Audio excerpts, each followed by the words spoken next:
ఇక సీఎం వ్యాఖ్యలకు సంబంధించి పూర్తి అప్డేట్స్ మా ప్రతినిధి ఫామ్ హౌస్ వివాదంపై ఎమ్మెల్సీ పోచంపల్లి శ్రీనివాసరెడ్డి స్పందించారు. ఫామ్ హౌస్ తనదేనని రమేష్ అనే వ్యక్తికి లీజుకి ఇచ్చినట్లు ఆయన తెలిపారు. అయితే అతను ఇంకో వ్యక్తికి లీజు ఇచ్చాడనే విషయం తనకు తెలియదని పోచంపల్లి చెప్పుకొచ్చారు.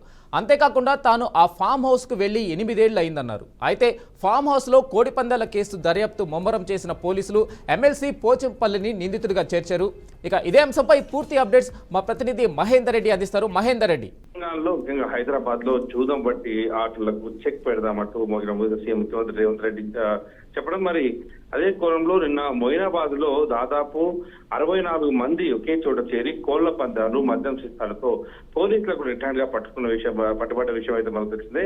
నిన్న హైదరాబాద్ నగర శివారు మొయినాబాద్ లోని తోల్కట్ట గ్రామంలో survey number 165/A MLC Srinivas చెందిన ఫామ్ హౌస్ లో కోడి పందాల నిర్వహణ తీవ్ర కలకలం అయితే రేపింది.